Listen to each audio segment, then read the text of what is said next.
Pro Group Management. Workers' comp that works for you.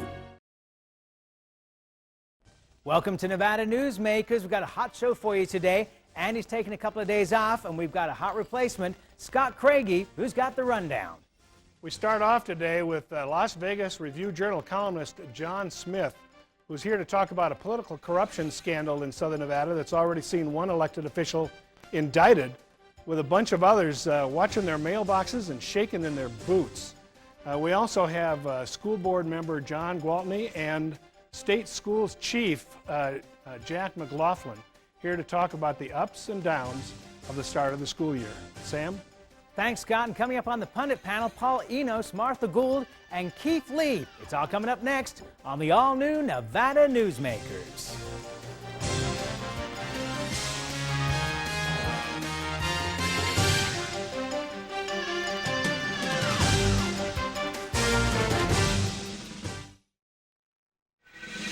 Nevada Newsmakers, brought to you in part by Charter Communication. The Aboud family has an appetite for dialogue. Agree or disagree, have the conversation. All opinions are welcome.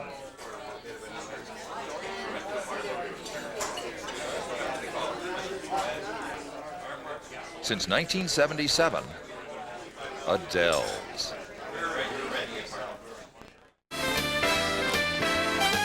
Catch us straight, dine at 8, lucky you. Lucky you. Dance till 1, have some fun, lucky you. Lucky you. Taste the shrimp, have a sip, try the pool. Play it cool. At the Sienna Hotel Spa Casino, lucky you.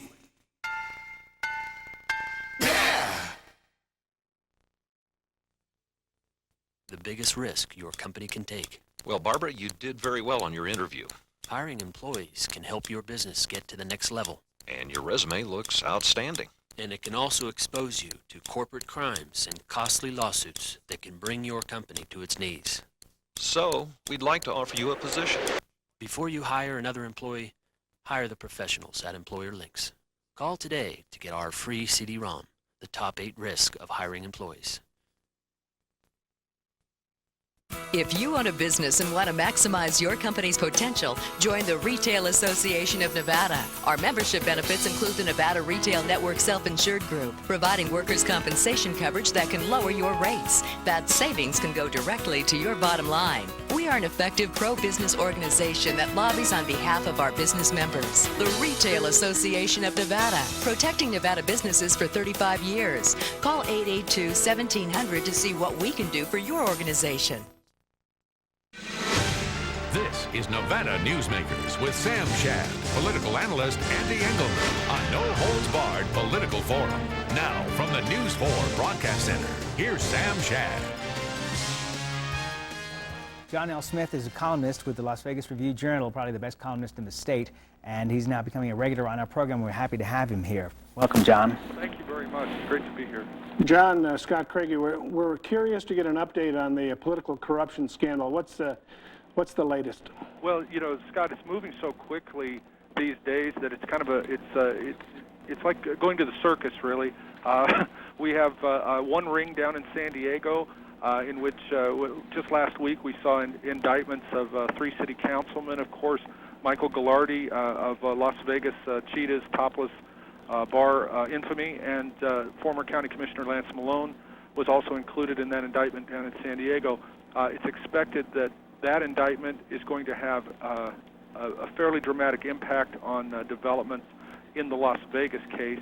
Here's why: the obvious connections being Ghilardi and Malone.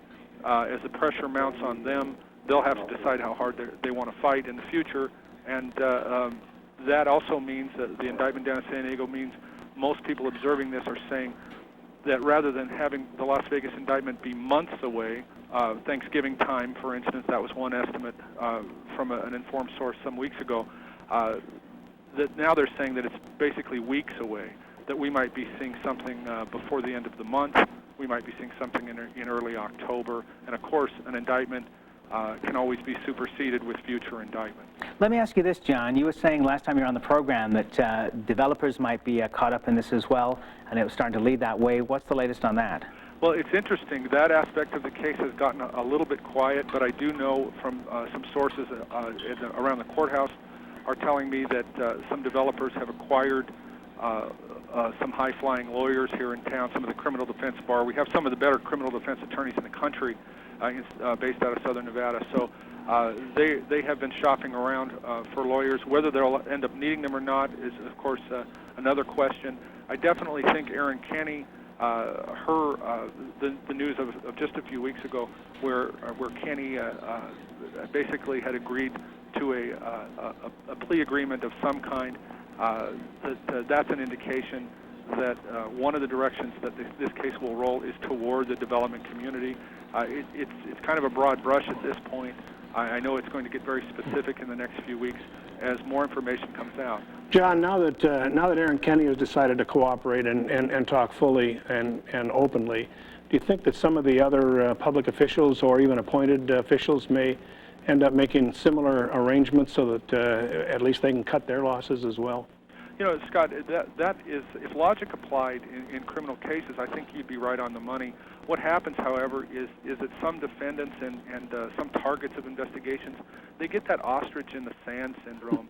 They go into a state of denial, and they have a few friends around them who tell them that they're good people and they didn't do anything wrong, and all of these other things. The facts are that once a key figure decides to cooperate, and certainly Kenny is considered a key figure in this case, it puts a great deal of pressure on people. And these are also people, as we know, who have been in the public eye quite often, but really haven't been in any trouble. I mean, an ethics violation or a suspected ethics issue is one thing. Potential federal criminal felony charges that could put you away for 40 months to 80 months, that's a very serious thing. So I absolutely believe that people are going to be looking very closely at kind of a reality check, and I think you're going to see other people cooperate as time goes on. Let me flip subjects on you. You wrote a column about a week or so ago about the leadership of the Rolling 60s Crips, a gang down there on the west side of Las Vegas. You said these guys make Tony Spilotro and his boys look like solid citizens. Tell the folks in northern Nevada what's going on down there. Well, that was, of course, the John Smith hyperbole. So you'll have to understand, no one would make an excuse for Spilotro's behavior. He was the equivalent of a mass murderer, in many eyes. But the fact is, the Rolling 60s is a criminal organization. People call them a street gang. I refer to them more in mafia terms because I think that they apply those kinds of behavior traits to the street. The Rolling 60s is a gang that's funded itself largely by the sale of crack cocaine over the years. Certainly marijuana and other drugs have been sold there too. But they were in a turf battle with a group called the Gerson Parks Kingsmen. They were a Bloods gang, if you were using the kind of traditional identifiers. Those two started shooting at each other more often within the last 24 months. And within the last 36 months, a total of 15 people have been killed, and most of those murders are unsolved. And they're all thought to be, or most of them are thought to be, related to that gang violence. Now, these are gangs that are victimizing. This is the thing that's extra despicable, if I can say it that way. They're gangs who are victimizing the poorest neighborhoods in Las Vegas. And the problem is that they're taking a huge number of civilian casualties, almost callousness on their part, the way they're treating their own neighbors, families of their own. You're exactly right. I mean, this is something that the kind of and again, special agent in charge of the Las Vegas FBI office, Ellen Knowlton, in an interview said, she looks at these kinds of groups as domestic terrorism because they're absolutely terrorize their neighborhoods. They're killing people, maiming people, and mainly, and beyond that, which, and of course that's awful. But beyond that, they're frightening the neighborhood. They drive the old people inside behind locked doors. Okay, John, let me stop you for a second. So what can be done? Well, I think a couple of things. First of all, this kind of intensive investigation is essential. You have to stop the violence. this is an economically depressed neighborhood in the biggest boom town in America, and there are many reasons for that. But the one thing that can be done is that you can have increased law enforcement efforts in a way that is effective. I'm not talking about just increasing black and whites on the street. These kinds of operations like this one that has basically taken the hierarchy of the rolling 60s and knocked it off. I mean, the head is off that snake. It has a tendency to grow back, but the fact is that at least for the next few months, it's going to get a little quieter around there, and maybe some people will feel more comfortable actually living their lives. Okay, John, you got a new book coming out at the end of the month on Oscar Goodman. When you come back in the next week, we'll talk to you more about that, okay? That sounds great. Okay, John L. Smith. Man, thanks very much. Okay, you're very welcome. John L. Smith from Las Vegas. We'll be right back on Nevada Newsmakers after this timeout. Interest rates remain at all-time historic lows. Now's a great time to purchase or refinance in the Northern Nevada area. Hi, I'm Valerie Hedlund, Operations Manager of CTX Mortgage. We pride ourselves in giving face-to-face service, local processing, local underwriting, immediate loan approvals in a private and professional office setting. We at CTX choose to do business differently. This is our local team of processors and operations staff that are dedicated to providing you the highest level of service. Please call any of the loan officers on our CTX team. Would you like to savor a Trento pork chop? Or maybe pasta rags with grilled chicken? Hugo's Tuscan Grill at DeAndrea is a celebration of color, flavor, and freshness. Each dish is created from natural, wholesome foods that is delicious and nutritious. Hugo's is a comfortable restaurant with breathtaking city views. If you enjoy great food and good company, visit us here at Hugo's. It's the best that dining can be. 2900 South DeAndrea Parkway in Sparks. Welcome to Sushi Club, best sushi in town. The Sushi Club in Independence Square used the best quality products. The sushi is dynamite, and the service is just wonderful. The Sushi Club is bigger and better. We have 11 sushi chefs on staff, and the service is great. All your friends will tell you that Sushi Club is the best place for the best sushi. Come join us for lunch or dinner. The Sushi Club, 294 East Moana Lane in the Independence Square. Now that's great sushi. If you love good food and you like good wine and all in a beautiful setting, we've got the perfect evening for you. The Event Center at Red Hawk, Michael Mondavi Wine Dinner, Chef Ken and his fabulous food, 4 courses paired with Michael Mondavi wines. It's going to be fantastic. Oh, it sounds perfect, Al. It's all coming up on September 18th right here at Red Hawk. Make sure you call early to get your reservation in. It's going to be an evening not to be missed. And now, back to Nevada Newsmakers with Sam Shad and Andy Engelman. And back on Nevada Newsmakers, we welcome Dr. Jack McLaughlin. He's the Superintendent of Public Instruction in the state of Nevada. What that title means is he's the boss. Welcome. Good to be here. Actually, you and all of the leaders of the education community in the state deserve a hats off for the work that you did getting the school year started after all the delays. With all the confusion and all the delays that came out of the legislative session, I know that we can't afford to do this repeatedly. Tell me how much damage was done in the schools as a result of the long, slow processing at the legislature. Well, the damage that would have been done would have been the hiring of personnel that were needed for positions. School districts were able to cope by having others that are in non-classroom positions fill those spots. Mm-hmm. But as soon as, of course, the budget was approved, then hiring personnel to catch up to have children have their full-time teacher in place was necessary. Were you able to make progress on the requirement to have people that are fully qualified? I know that that's a goal that's coming up from the feds and No Child Left Behind.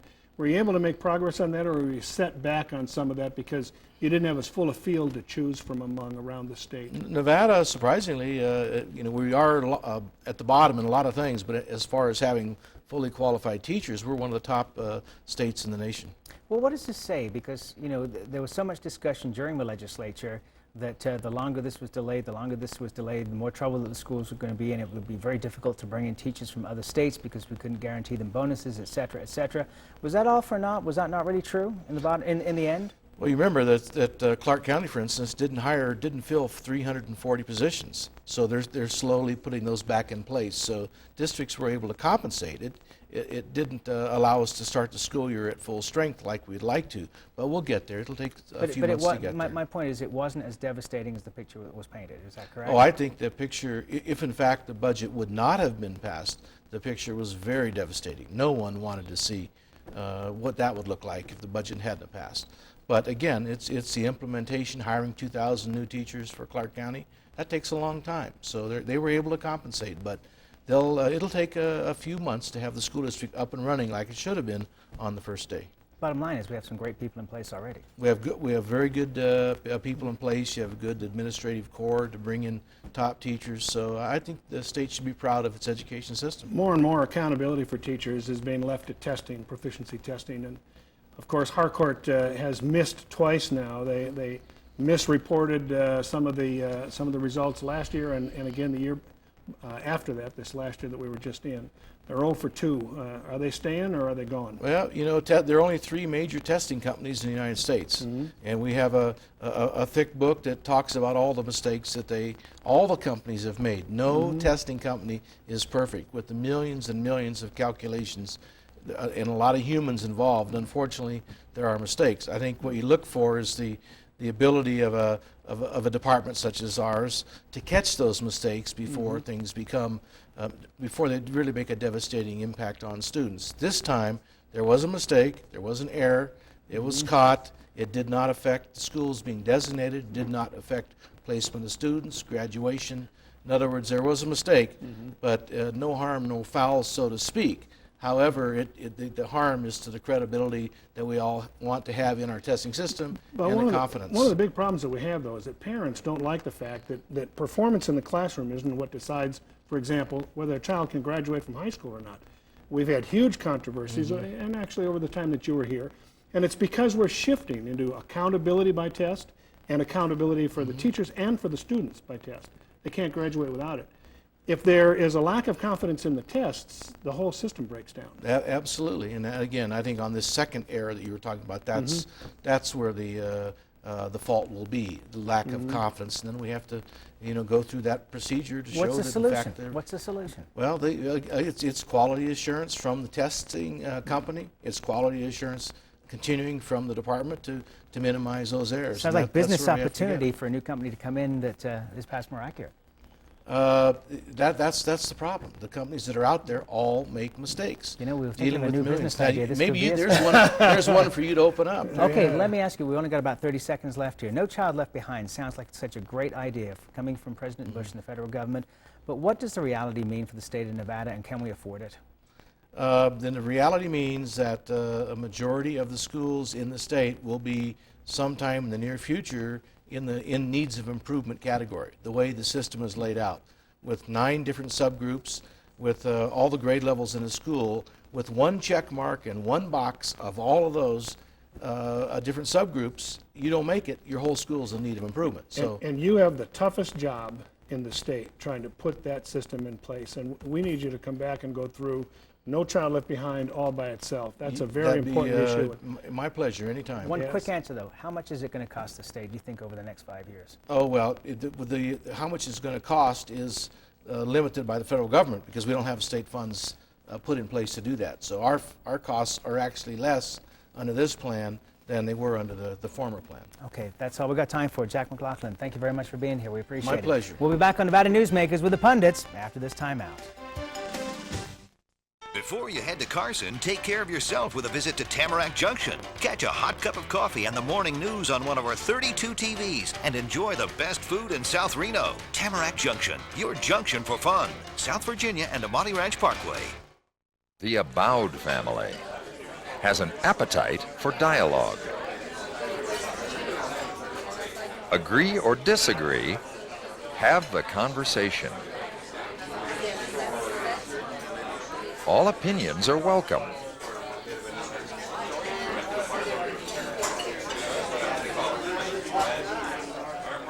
Since 1977, Adele's. Today's lesson, another reason to take the Gold Rush Club Card Challenge. With the Gold Rush Card, you really have 3 cards in one. Use your cash back. You still keep your comps and drawing tickets. Use your comps. You still keep your cash and drawing tickets. And with your drawing tickets, you could win thousands in cold hard cash every week. And still keep your cash back and comps. Does your club add up? Graduate to the Gold Rush Players Club.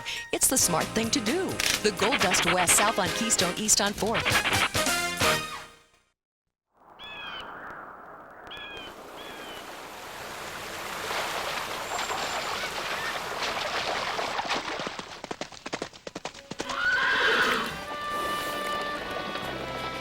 When you sign up for Wells Fargo free checking, you get more than free checking. You get the freedom to bank when and where you want.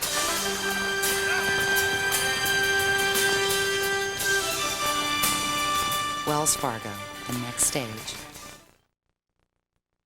Make your daily commute easy with breakfast or lunch at the Tamarack Junction. Enjoy daily specials, super fast service, and South Reno's freshest morning meals. Tamarack Junction, your junction for fun. South Virginia and Amati Ranch Parkway.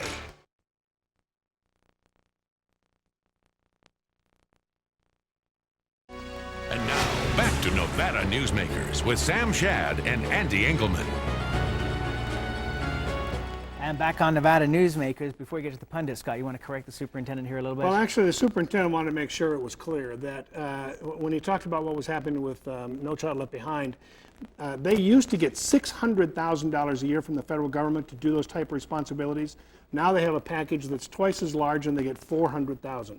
So they're actually getting less money, and they're having to do a much larger project. Okay, our pundit panel today, Keith Lee, Paul Enos, and Martha Gould. It's a pleasure to have you all here. And Scott, you get the first crack. Yeah, those guys that are running the recall campaign for Gwynn have united the Sun, the RJ, the Gazette Journal, almost every mainstream group in opposition. Is this group going to unravel the revolution for the conservative Republicans, or what's going to happen here? Well, there isn't going to be a recall of that. I'm really convinced. And yeah, it just may finally make people understand that elected officials have to make very difficult decisions. Well, and the last thing we need is to move to the type of governance that we now have west of us in the state of California. Keith, does this do damage truly to the conservative cause? Anti-tax, new moral imperatives? I don't know, Scott. I guess I would question what are the motives for these folks behind the recall. Revenge. Is it revenge, or is it really their own self-promotion? And I think it's self-promotion. I can't believe they really think this has traction, that we're going to follow, as Martha says, our friends to the west and put this state in such shambles. I just don't know. I think that it would have a tendency, if it does finally get traction, it will have a tendency to do that. Yes, I believe you're right. I think there were a lot of very rational people who were anti-taxers who understand that spending $5 million on a recall effort is very imprudent. It's a combination, I think, of revenge, and if I can't have my way, I'm just going to take it out on everybody. It's like kids playing, in the sandbox. And this is my part of the sandbox, and that's it. And they don't see the big picture. And I think it makes a mockery of the recall process. Absolutely. I think there's a limited, very limited place in our form of government for the recall process. And California's gone way too far with that. This has gone way too far. The effort to recall 6 of the 7 justices. Keith, I mean, I'm that's sorry, ridiculous. I've got to disagree with you. If it's in the law and it's in place, why shouldn't it be used? It should be, Sam. I'm not saying it shouldn't be used, but it shouldn't be used at sort of the whim and whisper of whomever decides right, that. But who well, decides that? I think if you can ultimately get the voters will That's decide right. it. Right, but if you Ultimately, can the get the voters will petition decide signed, then you get the recall, And correct? I think in California, they actually, a lot of the people do feel like they need to recall the governor because there's a lack of leadership there. Businesses are leaving California, people are leaving California, and they need to do something that is going to keep business and keep Haven't people you there. noticed, too, that Gray Davis is suddenly talking about his personal life, talking about things he's never talked about before? The people of California who have elected him a second time actually know their governor a little bit better. I didn't even know he had a wife until she started appearing on television 2 weeks ago. Or was the other one that he made out with Sybil Shepherd? There are politicians who really like to keep their private life private. And Good luck in well, 2003. unfortunately, I think that when you run for public office, you have to understand that you really give up the privacy. How does any political party set an agenda and assert that agenda in an environment where two guys can go in and toss it apart? You can't, It tears the Scott. whole You can't. process to pieces. You can't. I think we, and you and I have had this discussion many a time at the legislature and elsewhere. I think that the old traditional party politics that you and I and Martha have grown up with is no longer there. You don't have the discipline. You don't have the structure. You are a Democrat or Republican virtually in name only, and the party is secondary, if not tertiary, to what your own special interests are. And I just think Paul, it's doesn't that a matter of contribute to the convenience. deterioration of public confidence? Well, I don't know. I don't really have a problem with people being a little bit maverick and not totally following their party line. I think that, number one, people need to represent their voters and not the party line. I have no problem with that. You know, I think what's going to be interesting is in the coming election cycle, as we saw within the Reagan administration, where Christian radio was such a strong voice, I think the internet is going to be a strong voice. Oh, and I yes. think that the politicians who are not on that bandwagon are going to lose dramatically.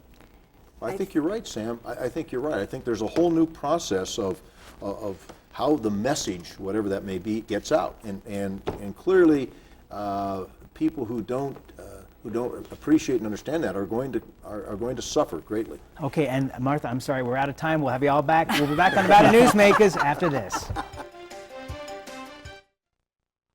Big Apple Pizza, best pizza in Nevada, take one. Today we're here, we're making homemade meatballs for a meatball parm. You like cheesesteak? I think you're like in South Philly right now. It's the best cheese ever made. Now that's how a Philly cheesesteak's supposed to look.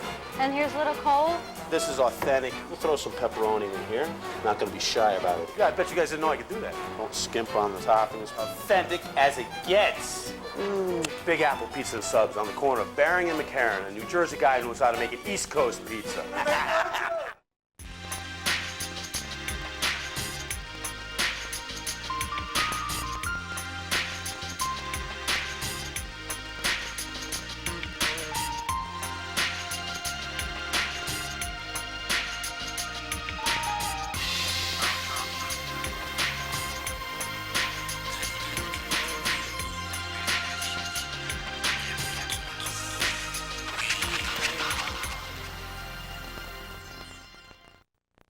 Would you like to savor a Trento pork chop? Or maybe pasta rags with grilled chicken? Hugo's Tuscan Grill at DeAndrea is a celebration of color, flavor, and freshness.